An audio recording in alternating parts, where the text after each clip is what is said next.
proper operation of a car horn is not a part of any driver's manual.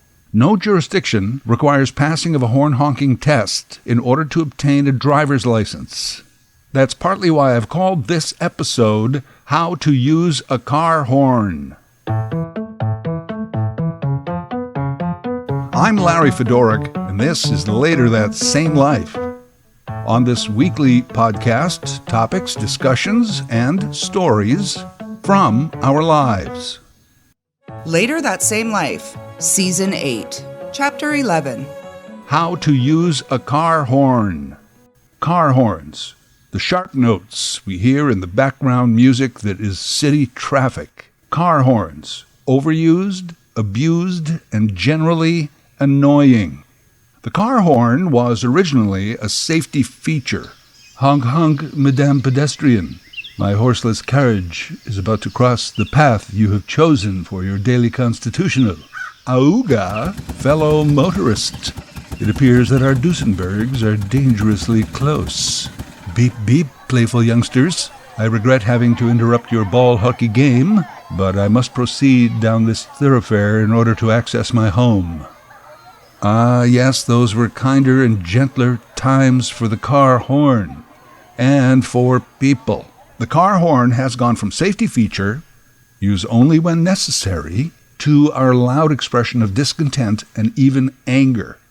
Drivers consider it part of our human rights, freedom of speech, if you will, voicing our discontent, or even sometimes our support, by laying on the car horn. Let me tell you the case that inspired this topic. It's an interesting one. It's out of California and involves a woman named Susan Porter. Susan Porter. Shortly after the election of Donald Trump, there were weekly protests in front of the office of the region's Republican congressman in Vista, California. It's between San Diego and Los Angeles. Protests were peaceful, crowds, placards, chants, and so forth. They went on for over a year. Susan Porter attended many of them. At one protest, October of 2017, she noticed that local police had dispatched officers to ticket illegally parked cars. Susan Porter, in an attempt to avoid a parking ticket, went to move her car, and as she drove by, her fellow protesters honked her horn to show support. Not once, not twice, not 5, but 14 times. A sheriff's deputy pulled her over and wrote her a ticket for misuse of a car horn. Turns out California has a very specific car horn law. It's part of their vehicular code. I didn't know that. Here's what the law says. The driver of a motor vehicle, when reasonably necessary to ensure safe operation, shall give audible warning with their horn. The horn shall not otherwise be used except as a theft alarm system. In California, this is the law.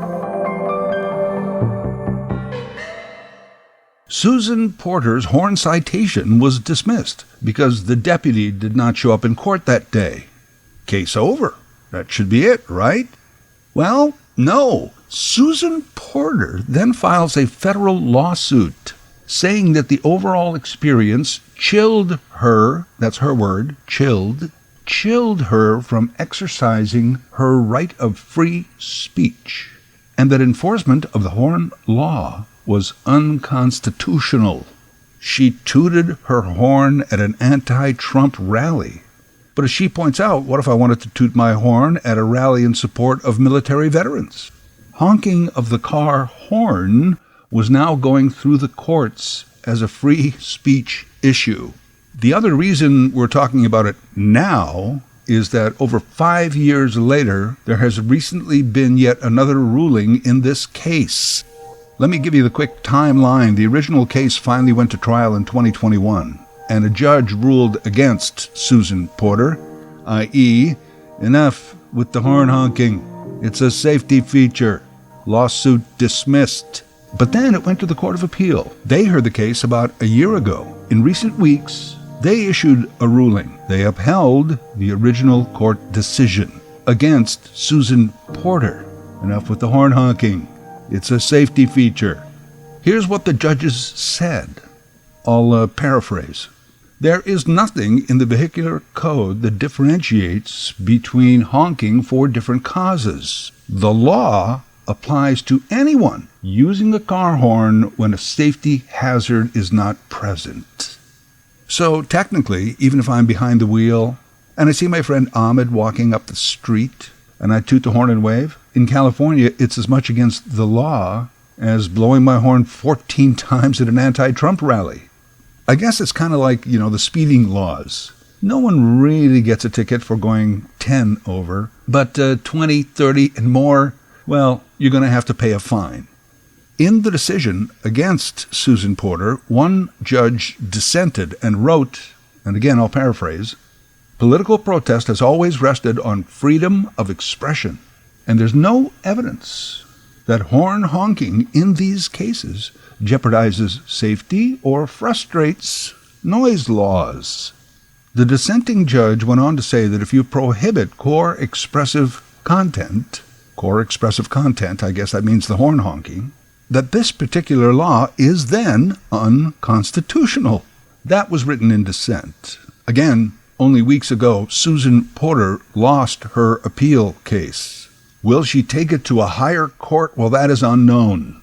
Man, I'd hate to think that the United States Supreme Court, with all of its political leanings, its manipulation of the law based on moral disagreements, its allegations of corruption and influence, would now have to rule on the case of Porter car horn versus the state of California. Clarence Thomas, what do you think? In looking at this story, to my surprise, there have been many and previous cases to Susan Porter, tried all over the United States. Each case agrees that political protest can take many different forms and should not be restricted. Yet there's this caveat that it's a car horn, a device conceived to aid in the safe operation of a motor vehicle. And many laws do state that it can have no other purpose. Like, if I want to drive around in a car festooned with flags, tooting the horn because my team just won the cup, should I be ticketed? I've driven by many a picket line, and I hear people tooting the horn as they pass. Are they saying, hey, we support you, labor union? Or are they saying, hey, get back to work, you greedy slobs? There's probably a bit of both. The horns on both sides tend to sound the same. If you remember, excessive horn honking was a major disruptive force in the Ottawa truckers' protest. It went on for hours, days at a time. And it was that loud, bullying 18-wheeler horn. Ontario does have a law, and it's similar to a lot of other provincial codes. Basically, it says a motor vehicle must have a horn. It must be kept in working order and be used only to warn someone of an unsafe situation or to blast an animal off the road. And, of course, to let another motorist know that we think they are a complete asshole. Okay, not that last one. That's just how people think the horn should be used. But the animal part is true. Safety only. Wait a minute. That means those honk if you're horny bumper stickers have technically been illegal this entire time. I guess also honk if you love Jesus. So generally, most of the free world agrees, at least conceptually. Car horn is a safety feature, not to be used for any other purpose. We'll let the small stuff slide, but obsessive honkers will be prosecuted. It's misuse. It's not aligned with the intent of having a horn in a motor vehicle. Of course, the world is filled with products and services invented for one purpose and eventually used for another. It's fun to, look them up, anything from Coca-Cola and duct tape to Q-tips, Botox, and Viagra. Not sure the car horns quite fit this category, but they did go from motor vehicle safety to a form of expression. Some of that is because of the way we use it, laying on the horn for a long blast. That's usually expressing a negative opinion. A friendly, quick beep beep is a positive reinforcement. Perhaps just a mild notification. Hey. Contributing to the problem, in my opinion, is that over the years, car horns have gotten louder. I mean, the world got louder, so car horns had to turn it up just to be heard. Before we had our ribbons of highways and freeways et al., early drivers used bells, whistles, even hand-squeezed horns to aid them in safely navigating the roads.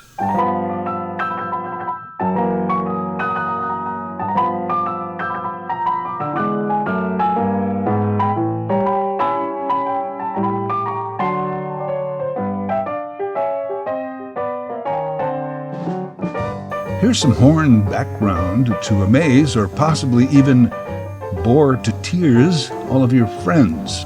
In 1908, a man who worked with Edison, Miller Reese Hutchinson, invented something called the klaxon horn. Miller Reese Hutchinson invented the car horn. There were two versions of the klaxon, a motorized one with batteries and a hand crank version. I imagine the latter would discourage random, unnecessary car horn use. You know, you have to go through this whole cranking procedure. Maybe we should just go back to that. Hey, where's the horn on this thing? Ah, it's the crank right next to the gear shift. The early klaxon horns gave that distinctive auga sound. They were big in Ford Model Ts and As, right up until the 1930s. Then the electric horn came along. It was able to use multi-horn sounds. Car and Driver magazine states that there are three main types of modern car horns: compressor trumpets, disc, and fanfare horns. Compressor trumpets are used mainly in commercial vehicles, while disc horns and fanfare horns are used in personal vehicles. During the 60s and 70s, most GM horns were made by Delco. Today, most auto manufacturers purchase car horns and install them as components at their assembly plants. There are about 5 main manufacturers of car horns, and they serve most of the auto industry. The average car or small truck horn is an F or F sharp and is usually about 110 decibels. A normal conversation is about 80 decibels. 80 is about the same as the din of a busy city. A gunshot is about 180 decibels. Hearing experts say that to maintain healthy hearing, avoid sounds louder than 80 decibels. Again, car horn 110. You know that fire truck horn? 150. So, back to the law. We've learned it's pretty similar across the board. Your car horn can only be used for safety. And, in Ontario, to blast an animal off the road. This one time I was going to work really early in the morning in the dark. I see an animal up ahead on the off-ramp, so I slow right down, and I see that it's a coyote. He stops in the middle of the road, so I stop. I lay on the horn. I gave him a blasting. He just stood there, unimpressed. And then he stares me down. I'm in a 2-ton locked car with the windows up, face to face with a 40-pound coyote, and he is frightening me. The horn didn't even faze him. Eventually, he just wandered off on his own time. Anyway, using the horn there, I was completely within the law in my jurisdiction. I was trying to blast an animal off the road. I have in the past used my car horn outside of the law. As mentioned, I'll toot at friends that I see. I've beeped at street gatherings that I supported, not 14 times, but, more than once. As far as the angry, aggressive horn honking, well, I haven't done that in decades. And I wish I could say that it was because I was trying to be a better person.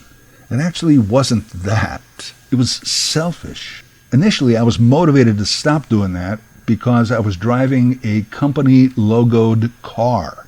If I started to express myself by blasting the horn at other drivers, my boss might find out. I'd be in trouble, perhaps lose the car benefit.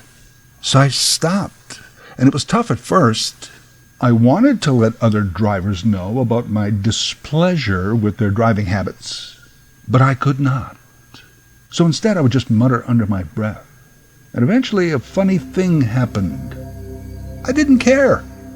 I stopped caring about what they were doing. You are a horrible driver. You just cut me off. And I don't care. I know that my horn honking will do nothing to improve this situation, and frankly, the horn honking just annoys everyone else not involved. Once I had my own plain car back again and my anonymity, I was still like, why bother? My vehicular horn aggression just disappeared.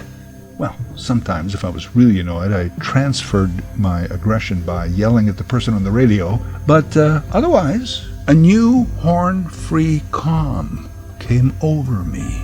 I recommend it. Whatever method gets you there. Think about this. No one is going home to their partner saying, honey, I got a really good horn honking in traffic today, and that has inspired me to really make some personal changes.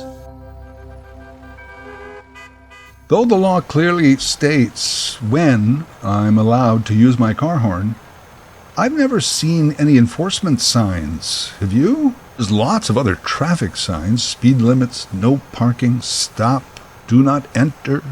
Actually, wait, there is a street near me. It does have a small sign, says no excessive horn honking. It looks official, but it's not a government-issued sign. I always wondered who hung it there, but then I realized most of the street runs along a golf course. Probably the golf course put it up. Horn honking. Annoying anytime, but please, I'm golfing here.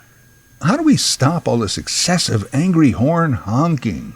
Well, I guess, enforce the law. But that doesn't seem practical in a lot of ways. And of course, someone else will come along and challenge the ticket based on the freedom of expression.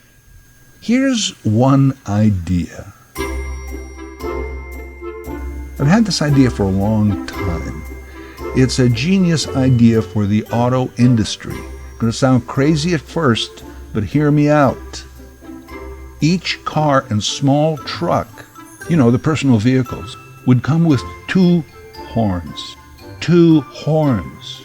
You'd have your main one, center steering wheel, the full multi-bugle sound, F-sharp 110 decibels. Then to the left of center, a small thumb-accessible button. That would be your second horn. This one would have a more Euro-sounding, softer meep meep, maybe about 90, 95 decibels. For the non-safety occasions, meep meep, meep meep, hey Becky, just me driving by. Meep meep, hey kids, move the net, I gotta get through. Meep meep, hey you, go ahead, merge in front of me, I'm letting you in. Meep meep, the friendly horn. The symbol for a car horn is usually a bugle. The symbol of the meep meep horn, a happy face, a thumbs up, meep meep. So for the bigger issues, feel free to lay that palm right on the center. Give them the big blast. Otherwise, meep meep. Would people use two horns? Would they think it through and differentiate? Well, yeah, not at first. But after a short learning curve, new habits could develop. The two-horn system could work. By the way, let me quickly drop in my second genius auto idea here. It's kind of on topic. I think I've mentioned it before. When you lock your car with a key fob, your car should not make a car horn sound or even a beep. It's the fob that should beep, a lot quieter. And even better, the fob should quietly vibrate like a cell phone, thereby cutting way back on all the noise pollution. The whole idea here is I can go through a day and I hear less car horns. And by the way, the California law states that it's also allowed as a theft alarm. Those laws have to be banned. Those car horn theft alarms are way loud, and they seem to go off on their own occasionally, and no one pays attention to them anymore, other than to cuss them out as annoying. If someone is trying to access your car who should not be, your car should just be able to send a special alert to your cell phone. Huh? Man, I am full of good ideas. Well, I'm full of something. So until the two-horn system is in place, I'm asking, let's use the car horn more as to how manufacturers and the law intended. Safety, less macho aggression. Yes, let's put up more no honking signs and enforce the rules occasionally. Write some tickets. They have photo radar. How about audio radar? That kind of actually exists, you know. In some cities, they actually test and ticket loud motors on cars and motorcycles. Start using it for horn honking. If most people just cooperate with the less horn honking idea, we can look the other way on the lesser honking. I think the Beatles said it best, and I quote, "Beep, beep, beep, beep, yeah."